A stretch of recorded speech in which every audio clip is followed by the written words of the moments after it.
Captain Richard Taylor stared out the viewport of the USS Vanguard, watching the distant stars shift as the ship prepared for its final jump. His reflection showed a tall man with short gray hair and tired eyes. Those eyes had seen a lot in his 52 years, but nothing like what waited ahead. "Captain, we're ready for the jump to Tau Ceti," said Officer Maria Wilson, her fingers moving quickly across the navigation panel. The coordinates match what was sent in the invitation. Richard nodded. "Thank you, Officer Wilson. Proceed when ready." 3 months ago, humans had achieved their first faster-than-light jump. 2 months ago, the invitation had arrived through that same technology, somehow transmitted back through the test probe. 1 month ago, Richard had been selected to lead Earth's first diplomatic mission to meet the Galactic Concord. The jump engines hummed to life. Richard gripped the railing as the stars outside stretched into lines, then vanished completely. His stomach lurched, then settled as the ship emerged into normal space. "Jump complete," Maria announced. "We've arrived at the coordinates." Before them floated a massive structure unlike anything built by human hands. It resembled a silver snowflake, the size of a small moon, with 17 spokes reaching out from a central hub. Lights twinkled across its surface as smaller ships moved around it like bees around a hive. "My God," whispered Commander Lisa Brown as she joined Richard at the viewport. Lisa served as the military attaché for the mission, a necessary precaution, according to Earth's governments. Her dark uniform contrasted with Richard's diplomatic blue. "It's real," Richard said. "All of it." Lisa frowned. "Maybe too real. We know nothing about these species, their intentions, or why they invited us so quickly after our first jump." "That's why we're here," Richard replied. He turned as the door to the bridge slid open. John Miller entered, carrying a tablet. His role as intelligence officer meant he was constantly analyzing and assessing threats. "Captain, we're receiving a transmission from the station. They're sending docking instructions and welcome messages in 17 different languages, including perfect English." Kate Murphy followed John onto the bridge. Her background in linguistics and cultural studies had made her the natural choice as the mission's diplomatic specialist. Her eyes widened at John's words. "Perfect English? How is that possible?" she asked. John shrugged.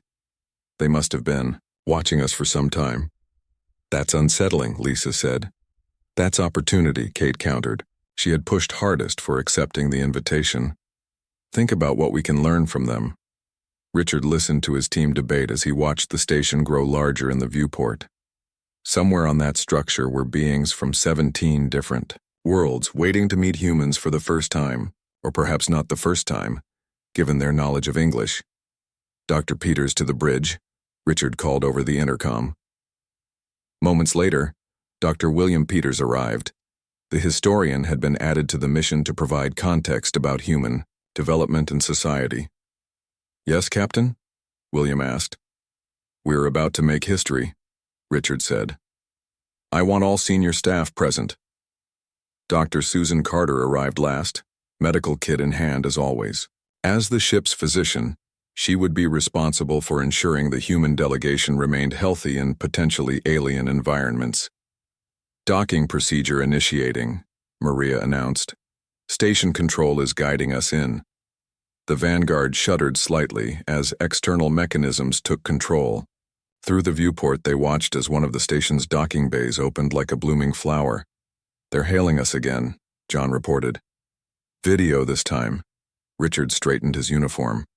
On screen, the main display flickered to life, and 6 members of the human delegation fell silent. On screen was a being unlike anything they had imagined. It had a central body that seemed made of overlapping plates, with 4 upper limbs and what appeared to be compound eyes arranged in a circle around its head. The background pulsed with soft blue light. "Greetings, representatives of Earth," the being said in flawless, if slightly mechanical English. "I am Ambassador Zix Tarl of the Viridian Collective, current chair being of the Galactic Concord. Welcome. Committee, on behalf of all 17 member species, I welcome you to Harmony Station." Richard stepped forward. "Thank you, Ambassador." "I am Captain Richard Taylor of the Earth Diplomatic Corps. We are honored by your invitation and look forward to peaceful relations." The alien's plates shifted in what might have been an expression. Your journey has been monitored since you entered this sector. Please prepare for atmospheric matching and docking. A reception committee awaits you. The screen went dark.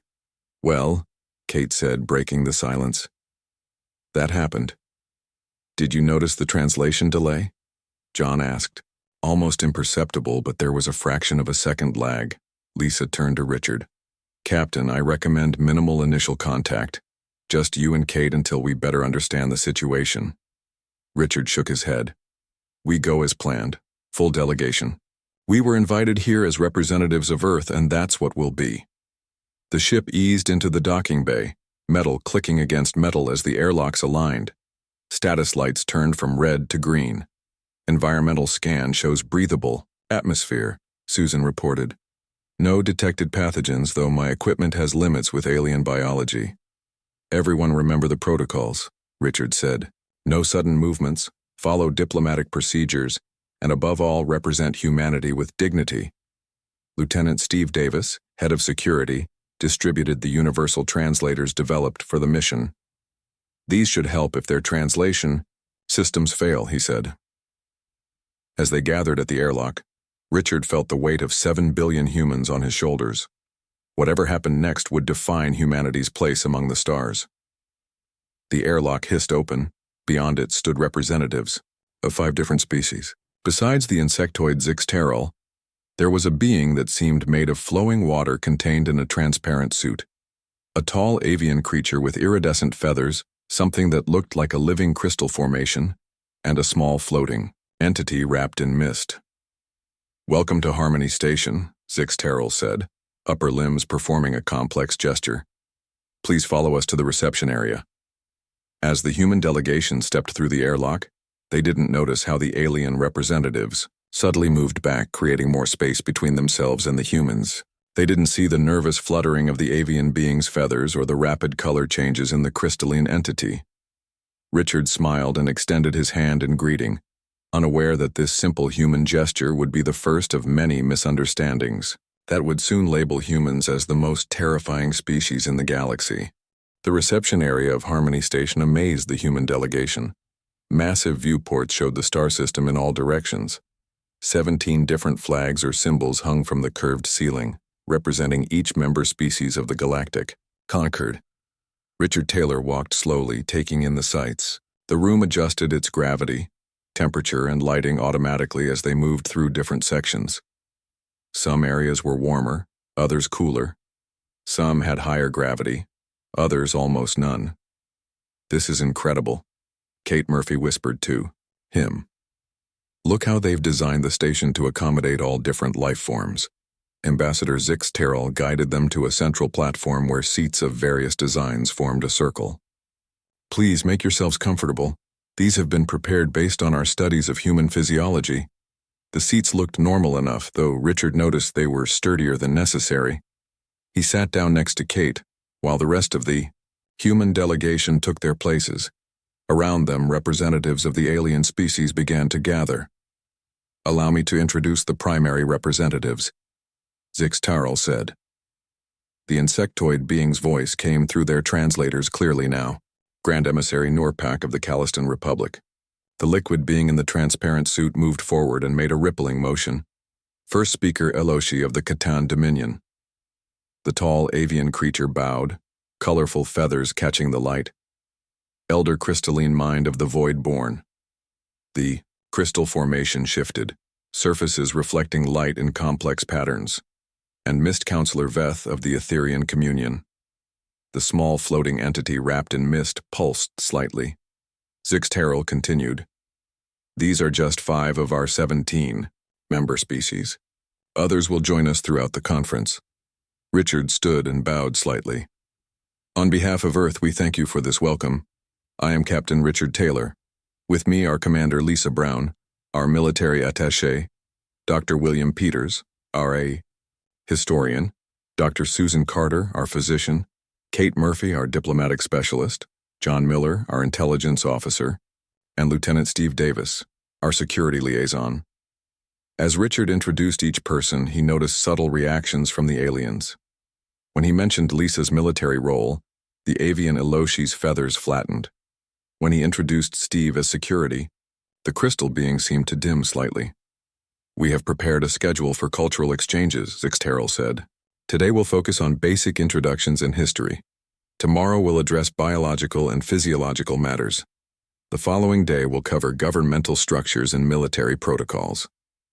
"That sounds perfect," Richard replied. "Dr. Peters has prepared a presentation on human history, if that would be acceptable." The alien representatives looked at each other briefly. "We would be most interested," Norpak said, the liquid in the transparent suit flowing in complex patterns. "Understanding the developmental path of species helps establish common ground." Dr. William Peters stepped forward with his tablet. Station technology linked with it immediately, projecting his prepared slides onto a floating screen visible to all. "Thank you for this opportunity," he began. "Human history spans thousands of years, though our recorded history is more recent." William showed images of ancient civilizations, explaining how humans had spread across Earth and developed different cultures and technologies. The aliens watched silently, occasionally making notes on their own devices. "Humans have faced many challenges throughout our development," William continued. "We've survived ice ages, plagues, natural disasters, and conflicts between our own nations." He showed images of human achievements: the pyramids, the Great Wall, early sailing ships, steam engines, airplanes, and finally space travel. Despite setbacks, humans have always pushed forward. Our greatest strength is our adaptability and determination. William didn't notice the growing tension among the alien representatives when he showed images of humans working in extreme environments: desert excavations, Arctic research stations, deep-sea exploration vessels. The mist counselor Veth pulsed rapidly in what might have been alarm. "Humans have managed to inhabit almost every environment on our planet," William said proudly. "From burning deserts to frozen tundra, we've learned to adapt and survive almost anywhere." Kate Murphy noticed first speaker Eloshi lean over to whisper something to Grand Emissary Norpak. The liquid being's colors darkened in response. "Our technological development has accelerated rapidly in recent centuries," William continued. "From our first powered flight to landing on our moon took only 66 years. From basic computing to artificial intelligence took less than a century." Ambassador Zixterral's plates shifted. "This rate of advancement is unusual." William smiled. "Humans have always been quick learners and innovators. Even our deadliest setbacks haven't stopped our progress for long." "Deadliest setbacks?" Elder Crystalline Mind asked, its voice sounding like chimes in their translators. "Well, yes," William replied. "We've had world wars, for example, conflicts that involved many nations. But we've always rebuilt and continued forward." The alien representatives exchanged glances again. Kate Murphy frowned slightly, sensing the shift in mood. "Perhaps we should move to questions," Richard suggested, also noticing the tension. "Yes," Zixterral agreed quickly. "I believe we all have questions." First speaker Eloshi raised a wing-like limb. "You mentioned humans inhabit environments from frozen to burning. What temperatures can humans survive?" Dr. Susan Carter stepped forward. "Humans can survive temporarily in temperatures from approximately -50 to +50 degrees Celsius with proper protection. Without special gear, we can handle roughly -20 to +40 for brief periods." The avian representative's feathers flattened completely. "And you consider this normal?" "For humans, yes," Susan replied. "We're quite adaptable." "Grand." Emissary Norpak's liquid form swirled rapidly. "And these wars you mentioned, how many died in your most recent global conflict?" William hesitated. "In our Second World War, approximately 70 to 85 million people died." A silence fell over the alien delegation. "Yet you recovered," Elder Crystalline Mind noted. "How long before your civilization rebuilt?" "The affected nations began rebuilding immediately," William answered. "Within a few decades, many were thriving again." Lieutenant Steve Davis, trying to lighten the mood, added, "Humans are pretty tough. We bounce back." Miss Counselor Veth pulsed rapidly. You speak of death and destruction so casually.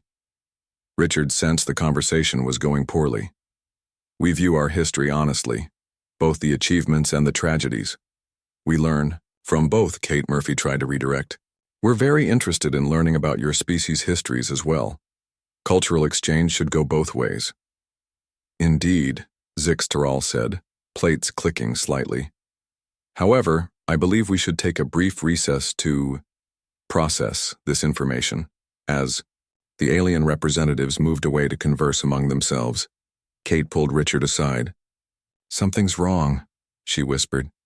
They're reacting negatively to everything about human resilience.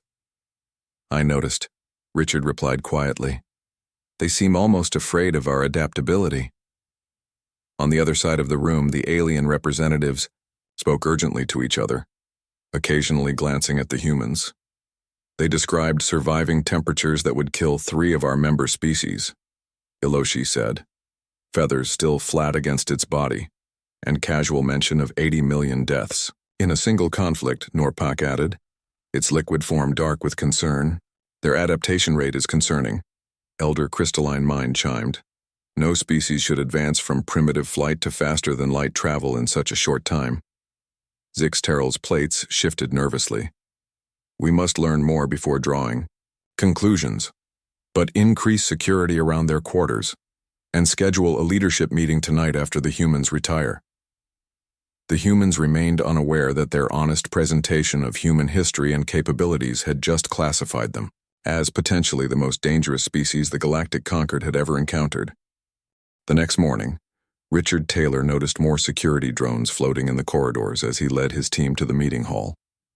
Their quarters seemed further from the main areas than he remembered, and twice they passed armed guards from various species who watched them closely. Is it just me, or are they keeping a closer eye on us today? John Miller whispered as they walked. Not just you, Lisa Brown replied quietly. Security presence has doubled since yesterday. When they entered the meeting hall, the alien representatives were already seated. Richard noticed they had arranged themselves slightly further away from the human section than before. Ambassador Zix Terrell rose as they entered. Welcome today, 2 of our cultural exchange. Today's focus is biological and physiological compatibility. Dr. Susan Carter stepped forward with her medical equipment. She had spent the night preparing comparisons between human biology and what little data they had received about the other species. Thank you for this opportunity, Susan began. Understanding our biological differences and similarities will be important for future cooperation. She activated her presentation, showing a basic human anatomical diagram. Humans are carbon-based mammals with internal skeletons. We maintain a relatively constant body temperature of approximately 37 degrees Celsius through internal regulation. Susan continued with basic human biology, unaware that many details she considered routine were causing growing concern among the alien representatives. Humans have remarkable healing capabilities, she explained. Minor wounds can heal completely, in days. More serious injuries take longer, but our bodies can recover from significant damage. We can even survive the loss of certain internal organs or limbs through medical intervention or natural adaptation. First speaker. Iloshi's feathers rippled in what looked like distress. Grand Emissary Norpak's liquid form darkened significantly. For clarification, Zix Taral asked, plates shifting rapidly. You are saying humans can continue to function after losing body parts?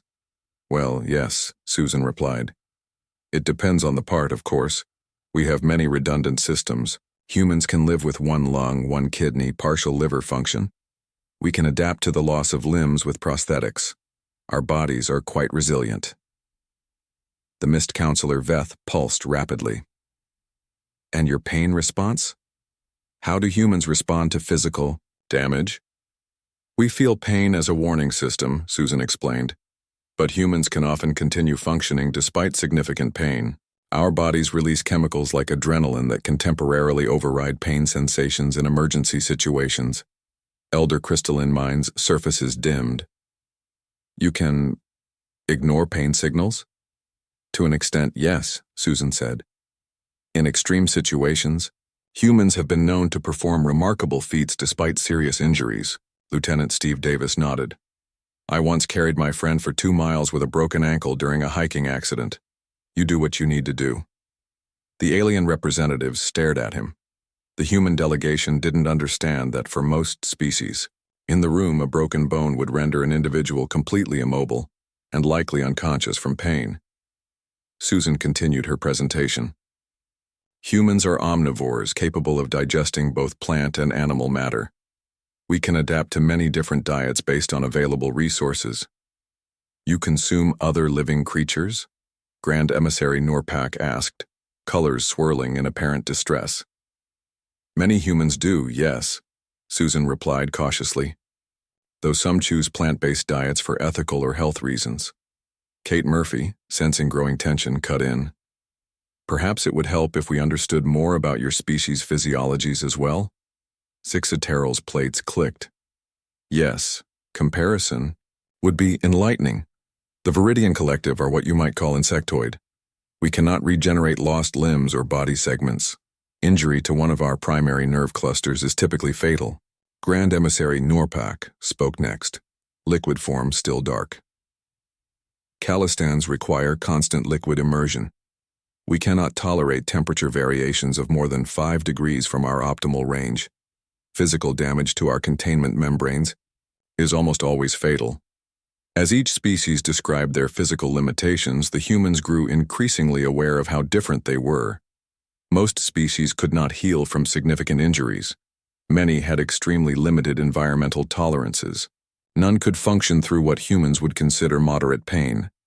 There is one more aspect of human physiology I should mention, Susan said. Humans evolved as persistence hunters. Persistence hunters? Elder Crystalline Mind asked, surfaces, reflecting light in complex patterns. Yes, Susan explained. Early humans often caught prey not by being faster, but by having greater endurance. Humans can maintain movement for hours or even days with minimal rest. We're built for long distance, running. The translation system struggled momentarily, rendering persistence hunters as relentless pursuers who exhaust their prey. The reaction was immediate. First Speaker Iloshi's feathers went completely flat against its body. Missed, Counselor. Feth contracted to half its previous size. You pursued prey until it collapsed from exhaustion? Zixteral asked, plates clicking rapidly. Historically, yes, Susan replied, wondering why this fact caused such distress. It's an efficient hunting strategy when you have stamina but not raw speed. Richard Taylor noticed the growing tension and tried to change the subject. These adaptations helped us survive on Earth, but we've moved beyond the need for such practices, as we've developed technology and civilization. Yet these traits remain, Grand Emissary Norpak noted, colors dark and turbulent. Your species can still function in ways that would kill most of us. There was an uncomfortable silence. Kate, Murphy tried again to ease tensions. We're very interested in learning about your evolutionary paths as well. Every species adapts to their homeworld in unique ways. Indeed, Zixteral replied stiffly. Perhaps we should take a brief recess before continuing. As the alien representatives moved away to confer privately, Richard gathered his team. This isn't going well, he said quietly. They seem disturbed by basic human biology. It's more than that, Kate replied. They're afraid.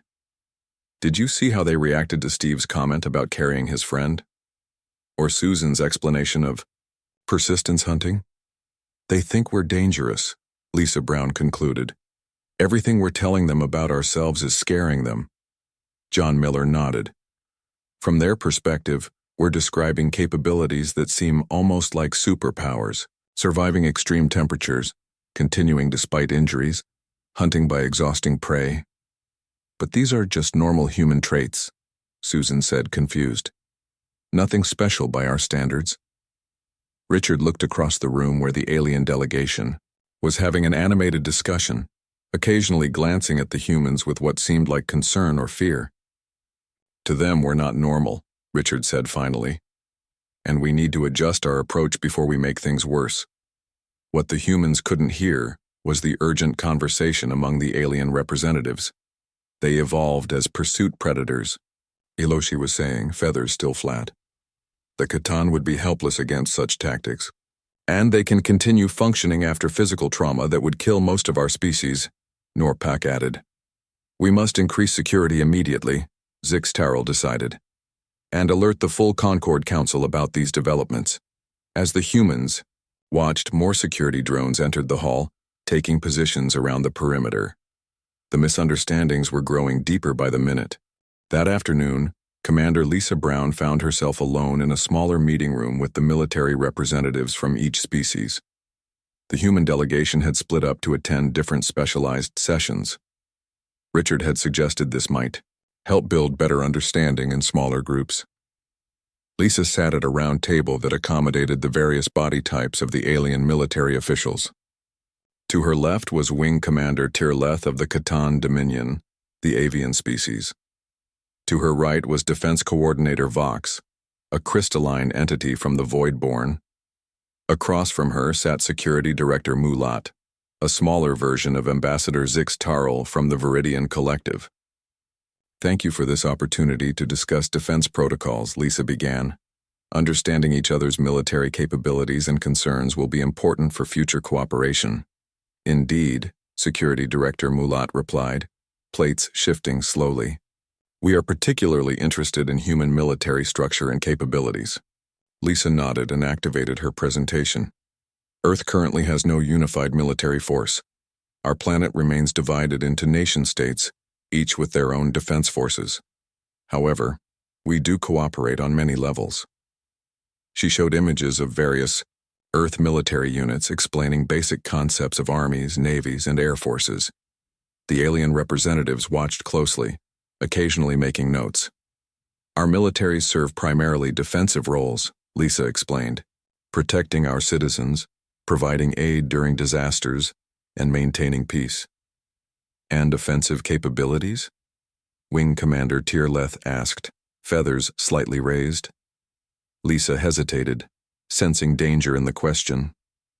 We maintain capabilities to respond to threats, but Earth's major powers have agreements limiting conflict. Yet you mentioned yesterday that humans have fought several global wars, Security Director Mulat noted. Yes, Lisa admitted. Our history includes significant conflicts, but we've learned from them. After each major war, humans have created better systems to prevent future conflicts. Tell us about your most advanced weapons, Defense Coordinator Vox chimed, surfaces glinting in the room's light. Lisa chose her words carefully. We have developed various technologies, from precision-guided weapons to nuclear devices. However, after seeing the destructive power of nuclear weapons, Earth's nations created treaties to limit their use. The alien representatives exchanged glances. You developed weapons that could destroy your own planet, used them, and then chose not to use them again? Mulat asked, plates clicking rapidly. Yes, Lisa replied. We recognized their danger and exercised restraint. Wing Commander Tirleth's feathers flattened slightly. This implies your species is capable of extraordinary destruction, yet chooses restraint based on ethics? Precisely, Lisa said, hoping this would improve their perception of humans. We understand our capacity for destruction and choose to limit it. Instead of reassuring them, this seemed to increase their concern. Defense Coordinator Vox's surfaces dimmed noticeably. What about your individual soldiers? Security Director Mulat asked. What training do they receive?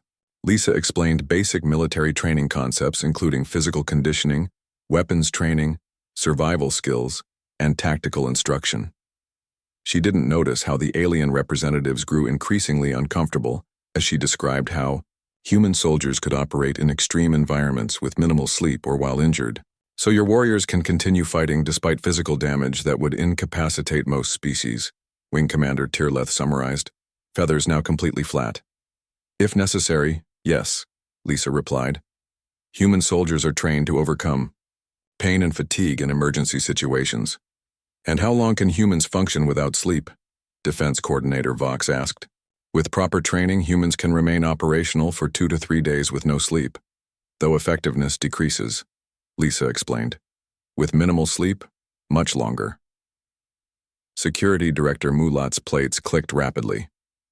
You willingly enter an unconscious state daily, yet can override this need when required. Lisa was confused by the question. Well, yes, sleep is necessary for humans, but we can delay it when needed.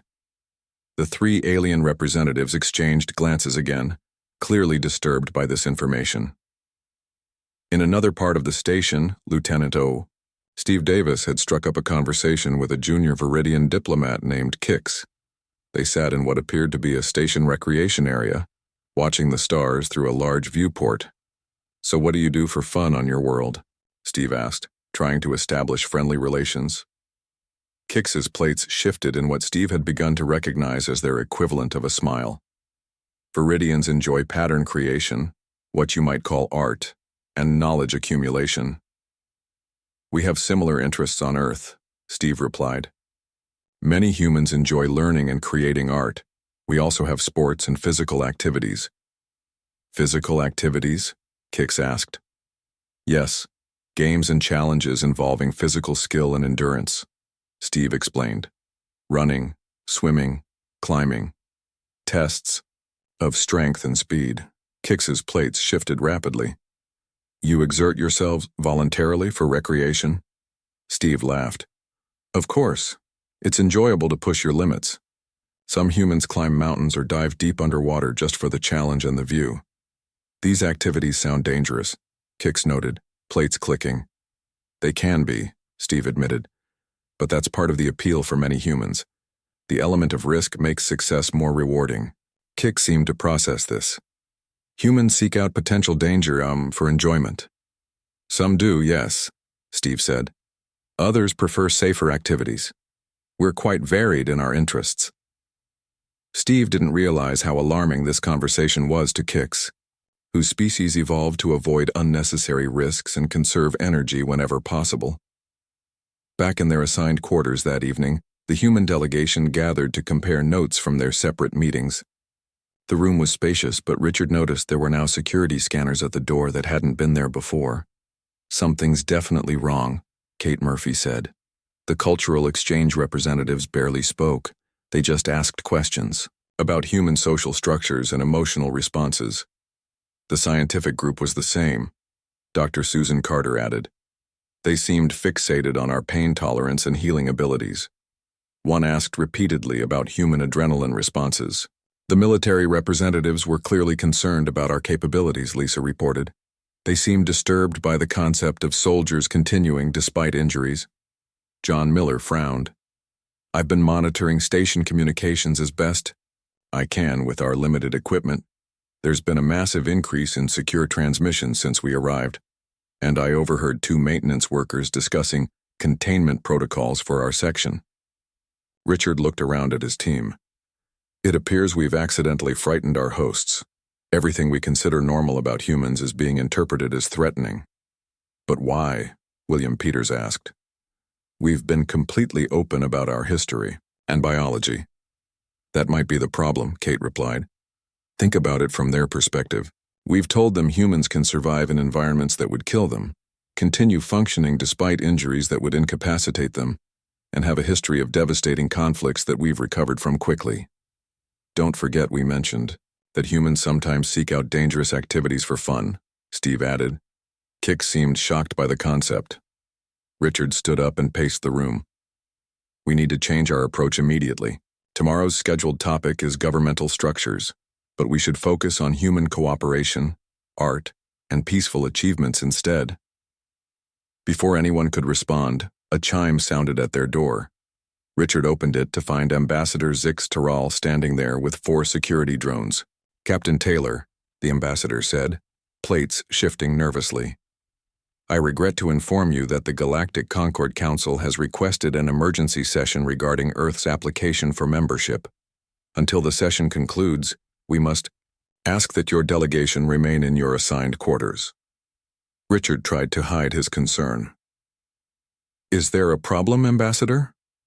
Merely procedural matters, Zixtaral replied unconvincingly. Rest well. Humans require periodic unconsciousness, correct? Please use this time for that purpose. As the door closed and locked from the outside, Richard turned to his team. We're being contained, Lisa said quietly. No, Kate corrected her. We're being quarantined. They see us as dangerous. Richard Taylor woke suddenly to the sound of alarms blaring throughout the station. Red lights flashed in their quarters, and a computerized voice repeated something in an alien language. Everyone up, he called, already moving to the door. It remained locked. John, can you understand what that announcement is saying? John Miller pressed his translator against the wall, adjusting settings. It's a security alert. Something about unauthorized ships entering the station's defense perimeter. Lisa Brown was already fully dressed. Could be a coincidence, but I doubt it. Someone might be using our presence here as an opportunity. Kate Murphy joined them at the door. Can we contact anyone outside? Ambassador Zixtaral or one of the other representatives? Richard tried the communication panel, but it remained silent. Communications are down or blocked. Suddenly, the door slid open. Ambassador Zixtaral stood there, plates clicking rapidly, in obvious distress. 2 security drones hovered behind him. Captain Taylor, we have an emergency situation, the ambassador said quickly. A radical faction of the Voidborn has breached station security. They believe the Conquered has grown weak by considering new species for membership. How can we help? Richard asked immediately. Zixtaral's plates shifted in what seemed like surprise. You offer assistance, despite your containment? Of course, Richard replied. If the station is in danger, so are we, and helping others in crisis is what humans do. The ambassador hesitated, then nodded. The attack has damaged our environmental systems. Several diplomatic teams are trapped in sections with failing life support. Our security forces are engaged with the intruders. We have training for emergency situations, Lisa said, stepping forward. Let us help. After a brief hesitation, Zixtaral agreed. Follow me to the command center. We must hurry. The human delegation followed the ambassador through corridors now filled with flashing lights and panicked station staff of various species. Twice they heard distant sounds that might have been weapons fire. In the command center they found Grand Emissary Norpak, First Speaker Eloshi, and Mist Counselor Veth working frantically at control stations. The humans have offered assistance, Zixtaral announced. First Speaker Eloshi's feathers rose in alarm. Is that wise? They could. We have no choice, Norpak interrupted, liquid form pulsing rapidly. The Eastern diplomatic sector is losing atmosphere. The Pastorian delegation is trapped there. They cannot survive vacuum exposure. Richard turned to his team. Lisa, Steve, you have space emergency training. Go with station security to help evacuate the trapped diplomats.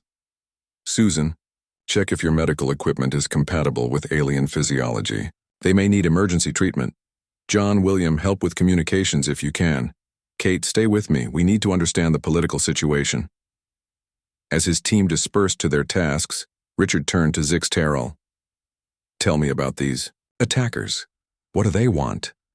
The Crystal Purity faction believes the Voidborn should rule the Conquered, the ambassador explained, plates clicking.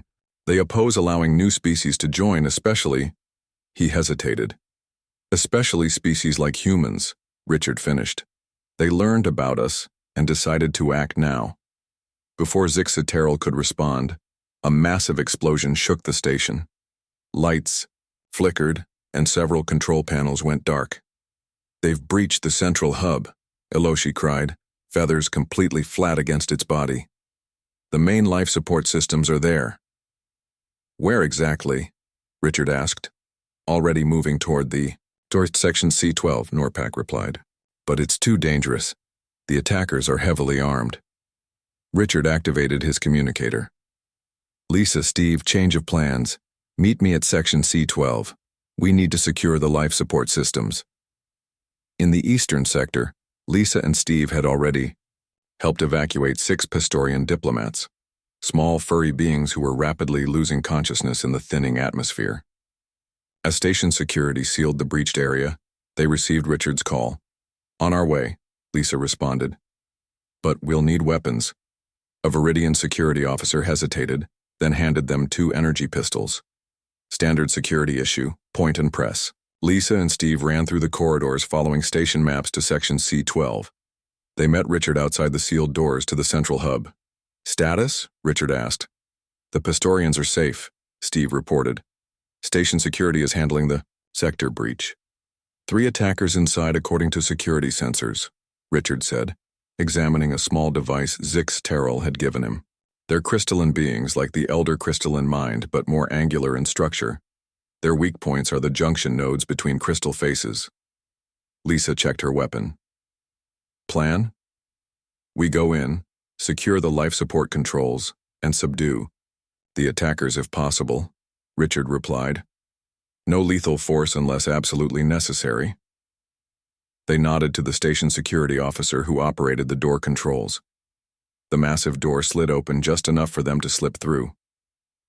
Inside, the central hub was a massive chamber filled with humming machinery. 3 crystalline beings were attaching devices to the main control panel. They turned sharply as the humans entered, raising weapon-like appendages. No further, one called in translated speech. The Concord must be purified. Richard stepped forward slowly, hands visible. We don't want to fight, but we can't let you damage this station. The lead crystalline being fired its weapon. Richard dove to the side as an energy blast hit the wall behind him. Lisa and Steve took cover behind machinery. Surrender now, Lisa called out. You're outnumbered. The crystalline beings responded with more weapons fire.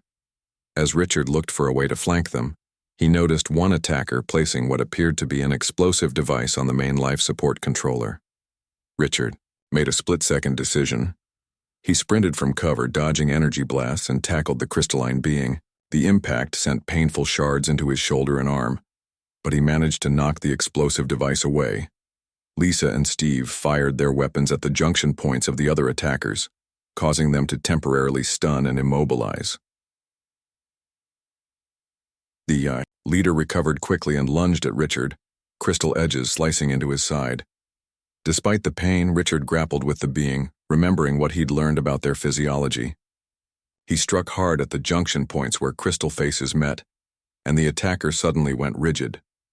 Security forces burst in moments later, quickly securing the stunned attackers. Medical staff followed, rushing to Richard's side as blood seeped through his uniform. Hold still, Captain, a Viridian medic said, applying pressure to his wounds. In the command center, the alien representatives watched in shock as security footage showed the human actions. They saw Richard running directly into danger to protect the station. They witnessed Lisa and Steve risking their lives for people they barely knew. They fought to protect us, Zix Terrell said, plates shifting slowly. Despite our fear of them, despite our containment, perhaps we misunderstood, Norpak replied, colors swirling thoughtfully. Hours later, the human delegation gathered in the medical center. Richard lay on a treatment bed, bandages covering his shoulder and side. Dr. Susan Carter had worked alongside alien medical staff to treat both injured humans and aliens. Ambassador Zix Terrell entered with the other representatives. Captain Taylor, your actions today have revised our understanding of humans. Richard struggled to sit up. How so, Ambassador? We feared your physical capabilities, your adaptability, your endurance, Zix Terrell explained. We saw these as threatening traits, but today we saw how these same traits can be used to protect and save others. First speaker Iloshi stepped forward, feathers now raised in what they had learned was a sign of respect. The Galactic Concord Council has reconvened and reached a decision. Earth will be granted membership, Grand Emissary Norpak announced, colors bright and clear. With a special designation, protected allies with exceptional capabilities. Richard smiled despite his pain. We are honored. It is we who are honored, Zix Terrell replied. Today you showed us that what makes a species powerful is not just their physical traits, but how they choose to use them. As the human delegation prepared to return home with both diplomatic treaties and new understanding, Ambassador Zixtarl offered parting words that would become famous in human diplomatic history.